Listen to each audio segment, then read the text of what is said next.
plan. We might be starting a week late because of the plane layover debacle, so it's Tuesday. Sorry I missed you guys yesterday, but we're on the Monday roll. Let's do this. That doesn't sound right. Uh-oh. We might not have interweb today. Well, I only missed a day, but the shit hit the fan when I wasn't here. Goodness gracious. All right. Florida sunshine. Actually, the first day we got up on Long Island, it was pretty gloomy. So I was like, oh, the sun's broken on Long Island. But then it got real nice. So the last 2 days were actually really nice. 60s, high 50s, sunny. So much the same as this. I think it's just not as often, that's all. It was actually really nice. Delta is a fiasco. I'm still getting emails about them canceling our flight and delaying it another half a day or a day. I've gotten like 7 cancellations in a row in my emails, text. So I'd still be there if I was waiting on them. We took an American Airlines flight, so twice as much money, but they got it done for us. Anyway, we're not here for flights, sunrises. You guys that are new, I'm Jimmy, we're making it work. And you guys that have been here before, you know this is just a bunch of hyperbole. We're moving into spend a day in the shop. I have no idea what's going on. I haven't been here for 4 days, 2 business days. And I didn't get to work on my project on Sunday. Got a lot of catching up to do. Let's try to learn something. Let's have some fun. Stay tuned. All right, we're starting off with a 2006 Toyota Sienna. Customer states my check engine light is on. And I said, that's impossible. It's a Toyota. But 2006. So let's take a look. 171,204 miles on this green. Whoa, what the heck? How do you turn the volume down? Oh, there it is. My goodness gracious. How are you going to hear an ambulance or a police car coming up behind you? I guess it's not a concern. Anywho, cleanliness rating, not too bad. Got a little odor to it, like something soaked into the carpeting or like a empty yogurt container or something. But I'm still going to say 5 because appearance-wise it's pretty good. I'm firing the day up with an average. Not too bad. Look at all those lights. If you haven't seen my other videos, when a check engine light's on, there's a code for it. Toyota's also put the other systems that it affects. Because if there's anything going on where the check engine light comes on, your traction control and those things may not work correctly. So it puts those lights on too. Some people will say it's a scare tactic, but it's to let you know these systems aren't going to work correctly either if you have a check engine light on, right? Not every manufacturer does it. Let me grab the old Phoenix light too. See what kind of codes we got in this thing. Got to plug in the magic dongle of diagnosis. Fire up the top-down scan tool. I had to push an 89 Mustang out of my bay this morning too. They were saving for me. It's a no start. It's been sitting a while. And I gave them an estimate on what it would take to fix it about a year ago. So they towed it home, put it in their lawn. Had to brought it back to find out why it doesn't start again. I said, is that the one with the gas issues? You don't believe me? Look. Boom. Look at that thing. Ain't she pretty?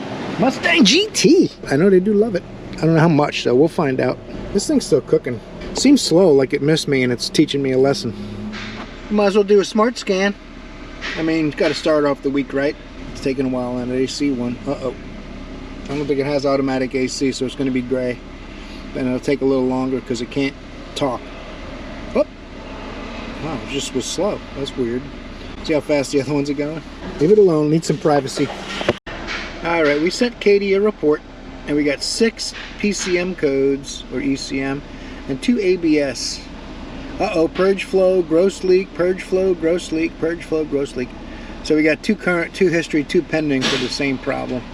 So the purge valve is probably sticking open. Pretty common on these Toyotas. The purge and the vent canister solenoid is 3 solenoids. They have a canister closed solenoid, a purge solenoid, and I can't think of the third one offhand. I apologize. But they usually have 3.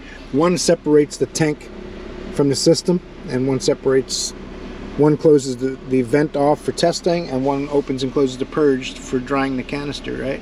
So, abnormal 0 point of steering angle, current, engine codes. Okay. Let's get under the hood and see if that purge valve is flowing purge when it's not supposed to, which is engine vacuum. If you guys aren't familiar, the purge valve is an emissions device. The canister absorbs fuel vapors instead of sending them in the atmosphere like the old days. And then the purge valve on the engine is opened at certain times when the computer wants to dry the canister and pull those fuel vapors into the engine and be consumed, rather than letting them just go into the environment. It consumes them, burns them, and once the canister's dry, if the purge valve is stuck open, it becomes a vacuum leak. So it'll run a little weird, and sometimes it'll even set lean codes, although a lot of times if it has a purge code, it will disregard those tests until that problem's fixed and that code doesn't come up first. So anyway, let's get under the hood and take a look. Looks like a friend of theirs helped him with body work and paint. I don't know if you can see it up close, but I mean, it doesn't really look bad from 5 feet away, but there's a lot of dirt and dust and sanding marks and stuff like that. There's a little bit of contamination. You see these little fish eyes where the paint kind of goes bullet because there's something, a contaminant on the surface you didn't want to stick to. But I mean, from far away, it doesn't look bad. I hope it wasn't done at a professional body shop, but anyway. Right here, plenty of that. Focus, focus. Ooh, that thing's hot. I didn't have it running that long. I think she just got here though. This should be vent. I can feel this clicking right now, so I know it's going to be flowing vacuum. This is in from the engine because it's under the throttle body, so you know that's your vacuum source. The other one has to go back to the tank. It's just clipped on here, it's not attached. I'm going to pull this off. Definitely pulling vacuum. Yeah, it's pulling a tiny bit, not much. Pulling a tiny bit of vacuum. So it's got a bad purge valve. Now our job's going to be to see if there's another problem too real quick. Because you could have more than one, depends on how long they've been driving with the check engine light on, right? So I'll lift it up and make sure we don't see anything visibly going on underneath. Maybe put the smoke machine on if anything's questionable. It looks like it's got some rust. So that might be an issue too. Let's lift it up and take a look. Well, if you're a little squeamish, look away for a few seconds because we caught the king rat over here. Yep. Just noticed him hanging out under the sink waiting for us to come wash our hands. He didn't make it. He's a big old boy too, almost like a New York rat. Anyway, this thing's going up in the air. Focus, focus. Well, it's a little bit rusty. Not too terrible, but terrible enough. Someone's been replacing parts already. Got a new aftermarket cheapy catalytic converter stick, but they put the heat shield on facing the wrong way. Heat shield's always supposed to go towards the floor because the goal is not to set the carpeting on fire, but it looks like it's been on there a little while, so it must be working okay. I wanted to pull this down. The canister's inside here, along with the canister close valve and some lines I wanted to look at, but these bolts might not make it, so I'm gonna let them know. Looks like there's been a socket on that not too long ago. It's hard to tell. I'm gonna let them know what I need to do, and that we might break stuff. I mean, I could always put like a little self-tapping screw next to it or something if I have to, but I gotta pull it down to get a look. I'll let them know the purge valve's bad, and if they want to take a look at it in here, and we'll see where we go with that. All right, I'm going up front now, and we'll come back on this one. I told them that I couldn't get to the canister to visually and check it, but I could do a service bay test included in the diag. So we're going to go ahead and do that and test the vacuum pump and stuff. It's a real common failure is gas caps, the vacuum pump on the canister, and the purge valve, which we know the purge valve's already got a slight leak. I just want to see if there's going to be any other problems. You tend to want to stop when you find a problem and think that's going to fix it, and 9 times out of 10 it might. But I'm going to run through this test as a 6-step process, and it's going to do everything automatically and go through the next thing. I'm only on step 2 right now. It already passed step 1. Step 2, it's running the vacuum pump. Step 1, it tested for atmospheric pressure to make sure the sensor's working correctly. Step 2, it runs the vacuum pump and makes sure it can pull a vacuum, and it's not pulling much of a vacuum. Step 3, it's testing for a leak. It only pulled it to 0.4 psi, minus 0.4 psi when it turned the vacuum pump on. And it closed the vent valve now to see if it holds pressure. But it's already back at atmosphere, so it's going to fail that. I think the vacuum pump also has a problem. So I'm going to verify the specs and see exactly what it's supposed to pull it down to. I bet you if I get that cover off of there, I could tap on the canister and make that vacuum pump work better. Most likely. So this thing's got a couple of problems. Let's go look at the gas cap while it's running just to see what that looks like. Got a custom gas door lever for that thingamabob. That looks like the original gas cap. Clicks pretty good, feels snug though. I have to think about that one. I might want to recommend one if we're going to do other repairs just for maintenance. They're not expensive. Might want to do it if we're going to do the other repairs. So we're going to let this test run. We'll see what happens with that. We're going to end up with a little list of recommendations, it looks like. And we'll revisit this car if we go any further with it. Customer said, hey, I need to talk to you a minute, but come over here and stand on this waterproof mat. Nope. He just wants us to work on his camper. Just a joke. 2008 Pontiac Solstice. Customer states it overheated on me, and it's hard to put gas in it. And Joe's safeties are really loud, setting records over there. Nothing's changed. I took a couple days off.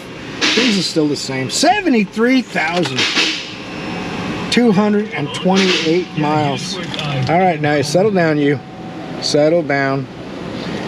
We're over here in a hot set, and you're making noise with your radio. 73,228. That's crazy.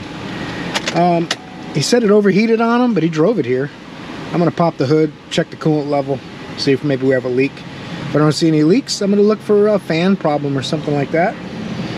It's got a check engine light on, and it says oil change due. So we'll look into that, and we'll give it a love rating. And this thing's actually pretty clean. 73,000 miles. Obviously not driving it much. I'm gonna say it's a 7. It's in actually pretty good shape. I like it. It'd be really nice if you cleaned some of this stuff up, and I'd probably give him an 8. Needs a little detail work. Uh-oh, what is that?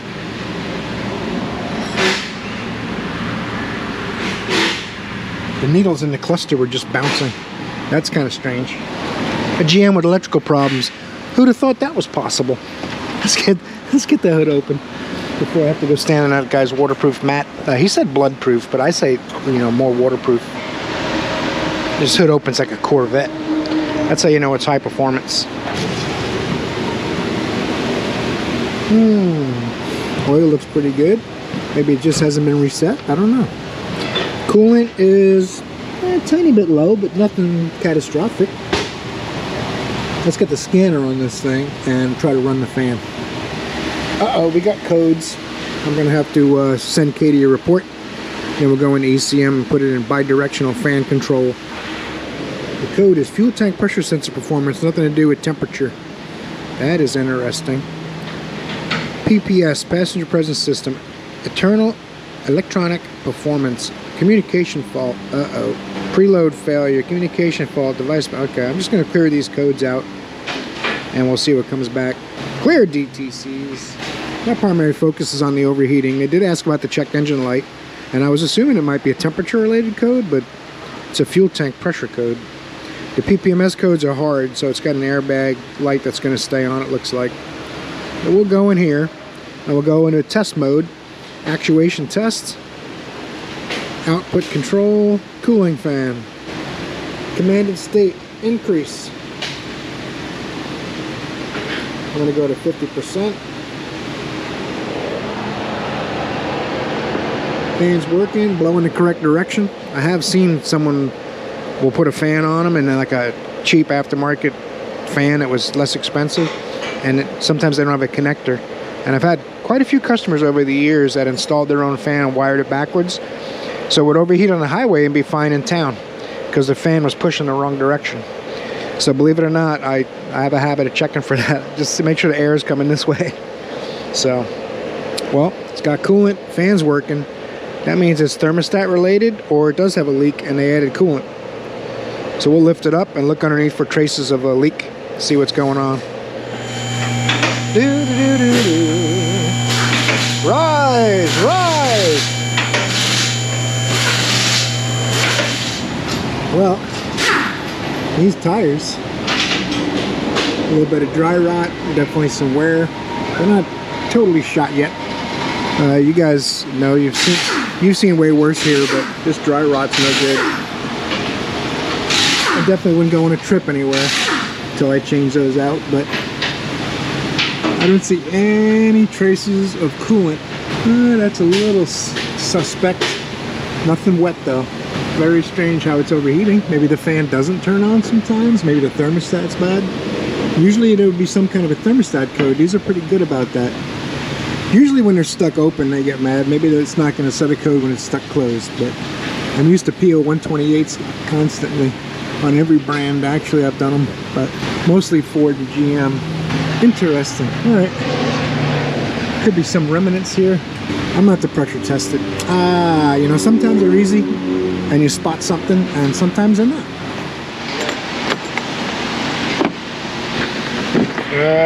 Now we get our pumper doohickey and our GM adapter, which I think it's probably this one.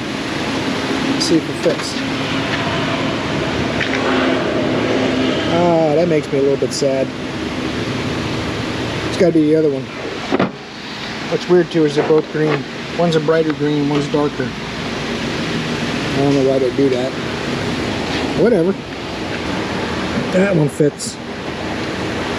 Pressurizing will commence shortly.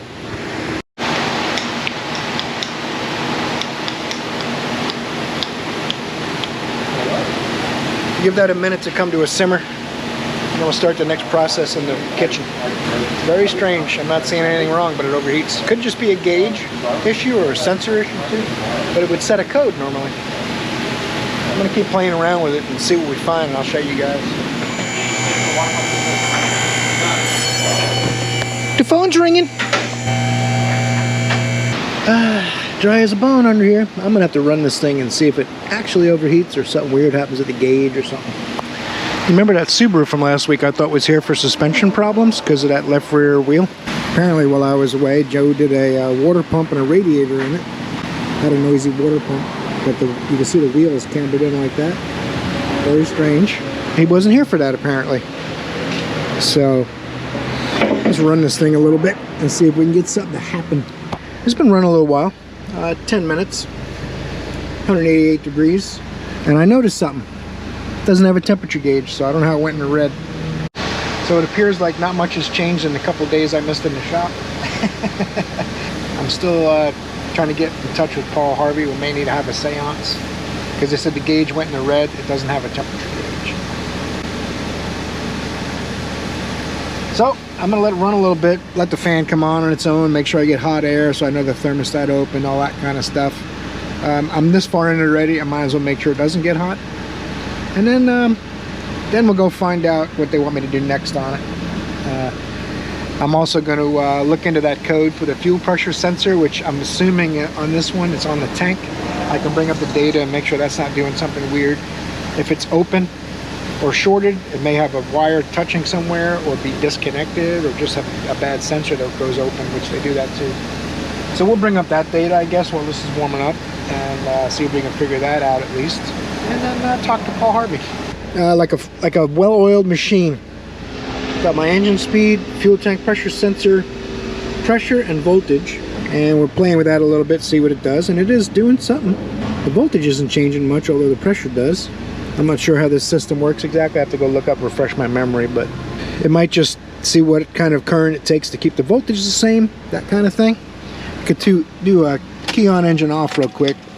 We're in the middle of a temperature test, but that's all right. See what the fuel tank pressure voltage is with the key on engine off. Give it a second to recover. It's the same. That's interesting. That voltage should change. All right. That much I know. Could loosen the gas cap and see if it changes as well. This is just kind of included in the overheating test, and you know we all know about that because the gauge went in the red. MPH, fuel, tack, and let's go loosen the gas cap real quick, see what happens with the fuel tank pressure. Nothing. Now I'll get a blowgun and a rag and just pressure, put up a little pressure in there, nothing crazy. Just blow a little air in there with a rag, trying to semi-seal it, see if we can change that sensor voltage. That might be a little bit of a challenge. I might need my longer blowgun, but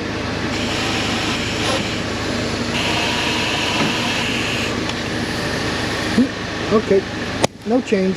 That's interesting. Now what I'll probably have to do is get permission to lower the gas tank, which I think on this car is a little bit of a fiasco. I think it has a saddle tank. Unless I can get to the sensor through a wheel well lining or something like that, but All right, I know the tank's got to come down probably to get closer to see if we have broken wires or a bad sensor. Let's go back to engine data. I'm going to bring up all my coolant related stuff, and we'll watch that some more. Engine speed. Bring these data pids up. I'll leave it on that while I go up front and talk to Paul Harvey. Some of you guys, if you're new here or you're a little younger and you don't know what I'm talking about when I mention Paul Harvey, he used to do a radio show called The Rest of the Story. So if you think you knew about something, he would clue you in on the rest of what happened, so you were better informed. So that's why I say it all the time, just in case some of you might not know why I think that's so funny. I'm old, I know. Well, I talked to him about the lack of a coolant temperature gauge, and he doesn't know why either. So it's been running over half an hour, and it's not going over 197. It's not overheating, so I don't know. He's going to talk to him and see what's going on. He told me we got a ton of work to do, just pull it out. So my next one is a 2015 BMW with an extended warranty. He wants a diag. His check engine light came on, and they had Riley look at it already and clear all the codes. So let's pull that one in. It's like a well-oiled machine. Did I say that already? He's going to check to see if maybe they meant their oil light reminder was on. I'm going to put this behind the old 56 Corvette. We'll let it sit. I'm going to shut it off. I'm not going to leave it running. Let's find this BMW. It's probably out in the grass. I think they save it for me for a couple of days. So we'll take a look at it. It's good to be needed. I like it. I think it's one of these cars out here. Oh, look at that one. I thought I heard a beep over this way. Oh, there it is. There it is. Once it's unlocked, it doesn't let you unlock it again. The sweet BMW SUV 2015. Man, that thing is nice, huh?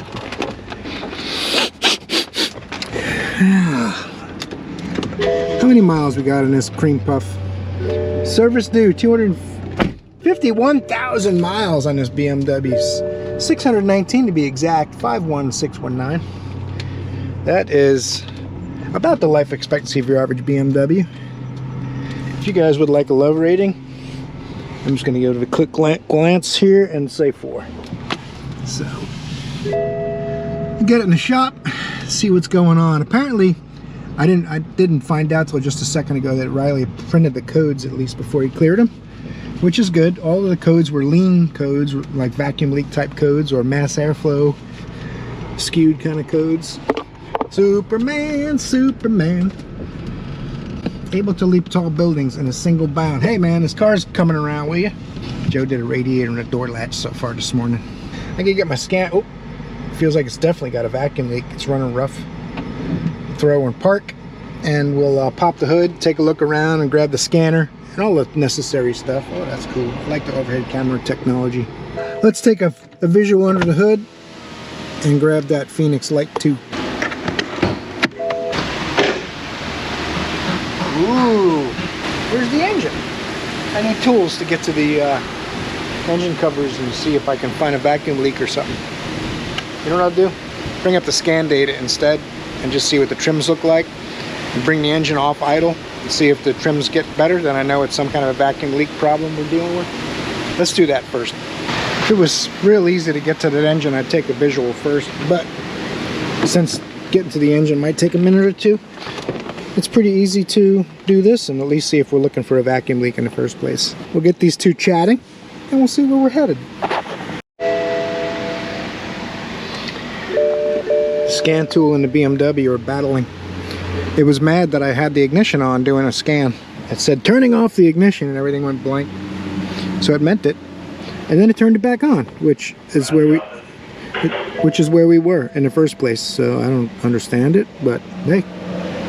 It's a fine German automobile from the BMW Motor Corporation. Bavarian Motorworks. I'm going to smart scan it. I think he got rid of all the codes anyway, but I'll smart scan it, see what codes are in other modules.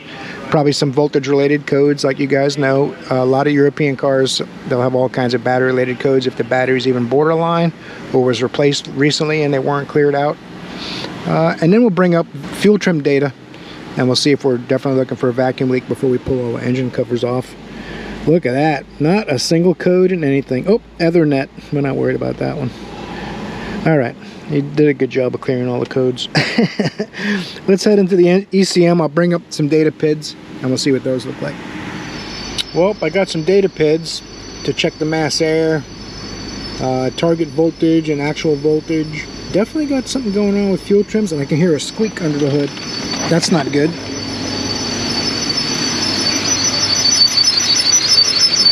That sounds like a... I'm gonna have to pull these engine covers off.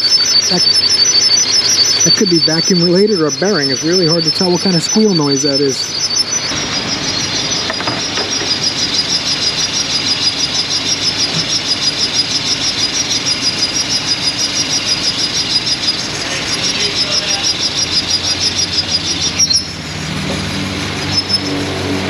Found it. Come with me for a second.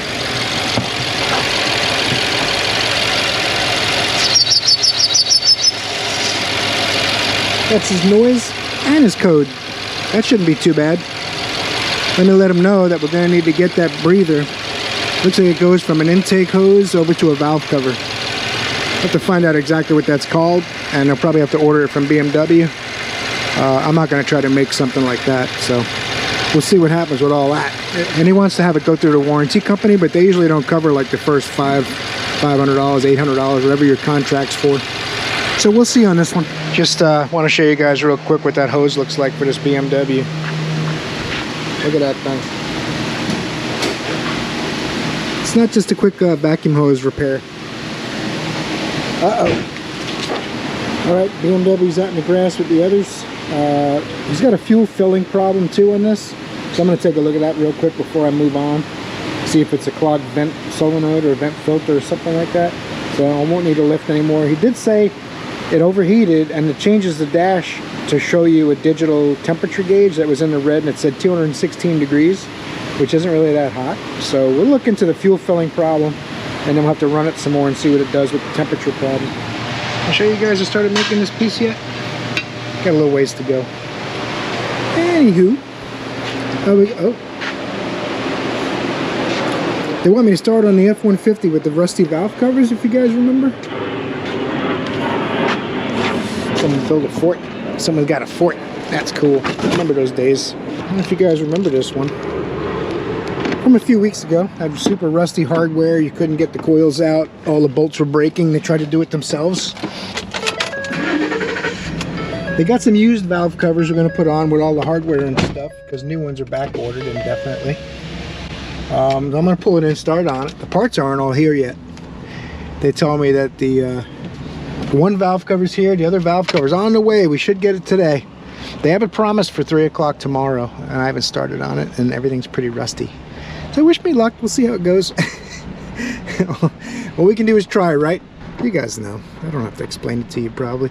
Unless you're new here, then you know that I'm rowing my boat and they're rowing their boats, and you can't row somebody else's boat. You can only row your own. So you do the best you can do with the card you're dealt. Know when to hold them, know when to fold them. Let's get this thing in the shop. Hopefully it goes smoothly. The normal labor is like 3.5 hours. I had them add like an hour for rusty stuff, and we got a little wiggle room just in case things go off the rails. So the one valve cover I looked at has all the bolts with it and stuff, so that's good. We're going to find out soon enough.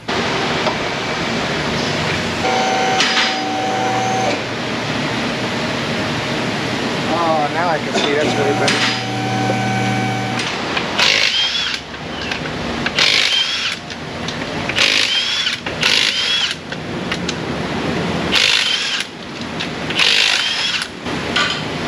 It's not about getting to the valve covers from here so much as it is about vertical issues.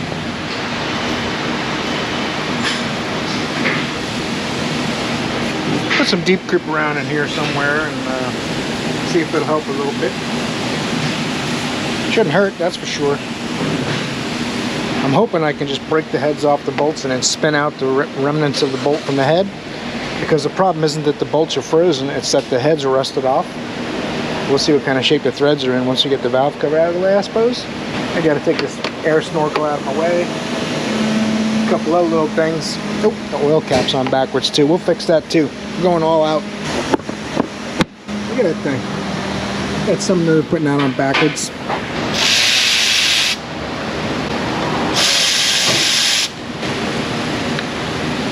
That's better.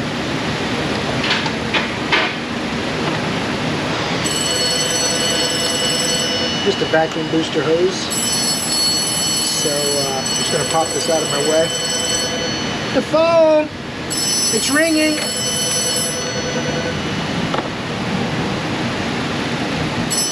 Doesn't really have to come out of my way, I like it out of my way. It makes it a little easier digging around in there, getting things in and out. These little breather tubes, you just push this gray tab. This little gray spring tab, you can get that out of your way. Pull these looms out. You got to take these little porcupine pins out of there. Trying to get these wiring harnesses out of my way to get to the top bolts. I'm going to pull this ground off too. I soaked it with the old Deep Creek.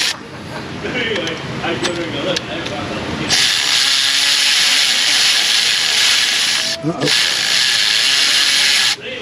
A lot of that nut's rusted away, but I'm going to try to get all of these bolts off that easy. That was sweet.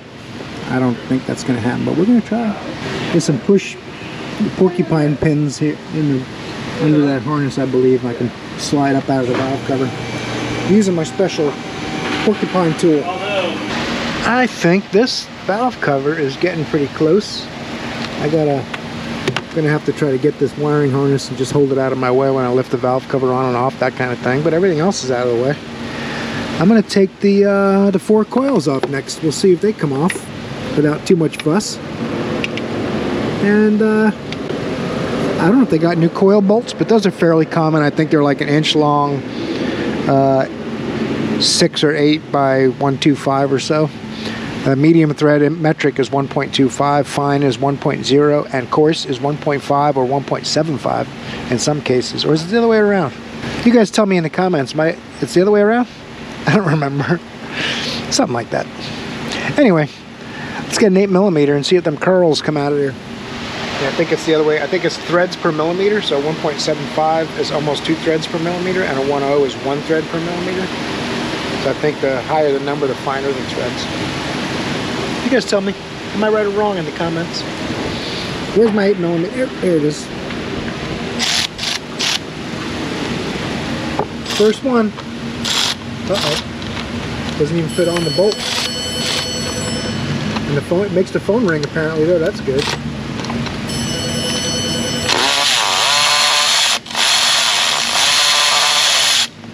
Told you it was going to be easy. What's the big deal? What is all the crying about? Ah, that's terrible news. That's why we're replacing the valve cover. Oh man. Ah. All right. We're going to need a strip screw extractor socket. Let's see if this will. See if this will work. Nope.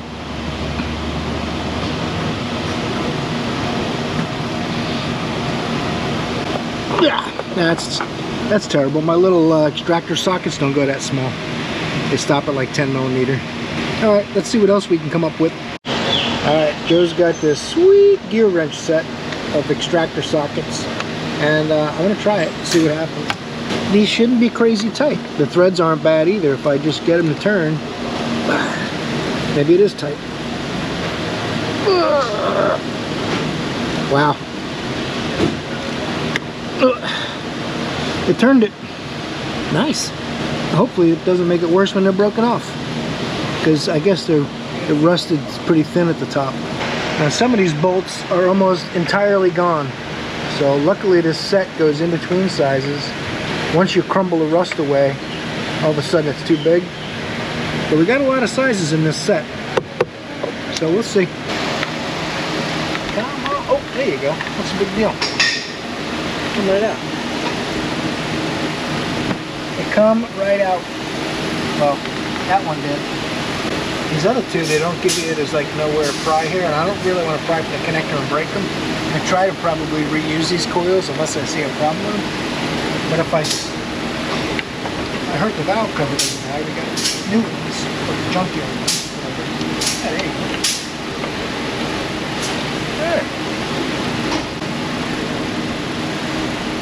It's already cracked, so might have to change the ones that crack. I'll leave it up to them. They're pretty easy to get to, so we can always do them if there's a problem later on. I'm gonna keep working at this. Holy moly, I turned it. Nice. I didn't think there was going to be enough on there to turn it. This set actually works pretty good. Borrowing Joe's, got to get my own now. That's pretty cool. I hope it'll do all of them because we got a lot of bolts to get out. I can't get that last coil out. I got it soaking a little bit more with Deep Creek. And we'll get a different angle pry bar and try to pry it out. If we can't salvage the coil, we'll have to replace it. May have even got me coils, I don't know. I told them we'll save what we can and replace what we have to. But that was almost a month ago. I'll show you guys the head of this bolt when I get it out. That's one of the better ones. But it went. Got my little ball peen out.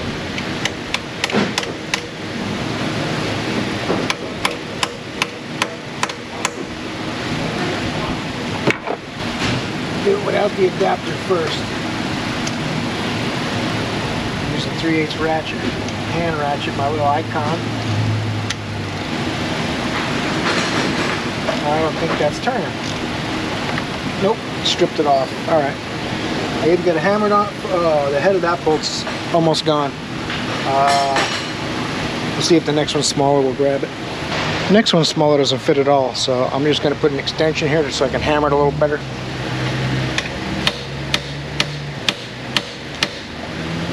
That'll kind of shock it too at the same time, so kill two stones with one bird.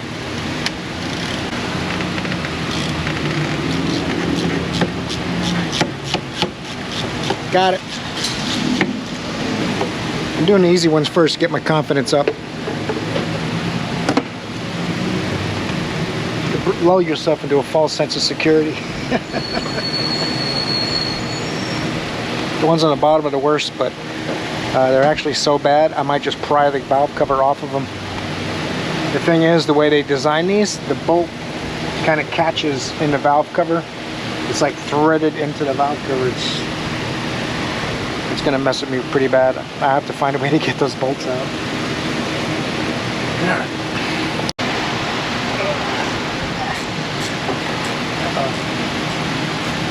Turned it and it fell off. This is an 8mm one I had to use, and what used to be a 10mm head bolt. It's turning now, so I'll take it. That's all that really matters. I'm running out of easy bolts.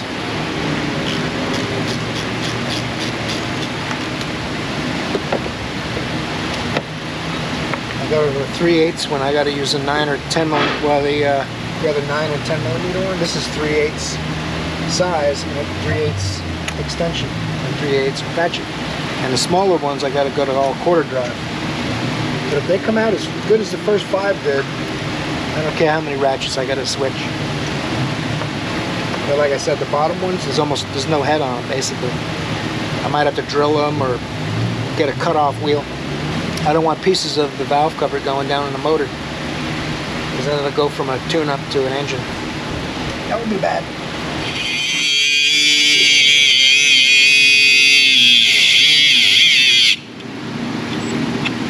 That's easy. Come on. What's the big deal?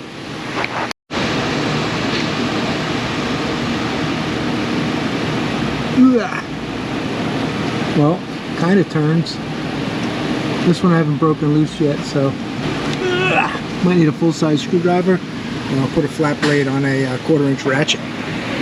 See if the snap-on quarter drive screwdriver bit and the Capri ratchet will get along. Look at that, man. It's all the arguing on the internet about. Getting along just fine.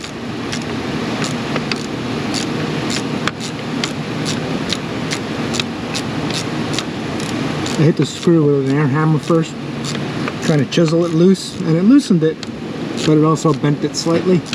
So it helped me in some ways and hurt me in others, but we'll be alright. You can see there was nothing left on that bolt to grab a hold of. There was no biter socket or anything was going to do anything with that. There's nothing there. But we're getting somewhere. That corner bolt wasn't coming out, so I just used my air hammer and you take the whole corner out, then the bolt comes out. It's easy. The last bolt is the top rear corner, which I'm really having a hard time getting anything back there, so that ought to be interesting. I might just pry the valve cover off and break that piece. I hope it doesn't damage the head. I don't think it would. I think the valve cover would break first, and then I'll just be able to turn that piece out with the bolt in it. So we'll see. I'm going to try that plan, I think. Depends on how hard it is to lift it over the solenoids without that bolt undone.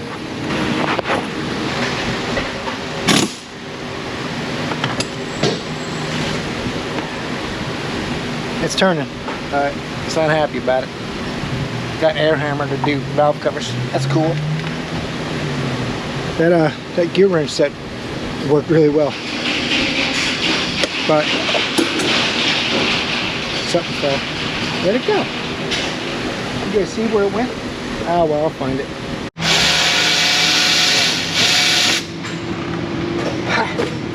That was the last one on that side.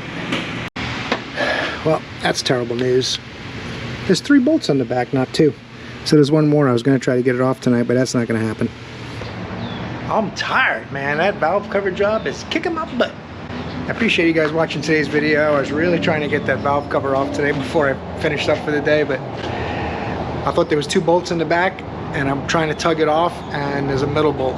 So I got to get a 3rd bolt just in the back. It took me 3 hours to almost get 1 valve cover off. Thanks for watching, guys. Maybe you got something from today's video where you'll torque the like button or subscribe. Hope I'll see you in the next video. You're awesome.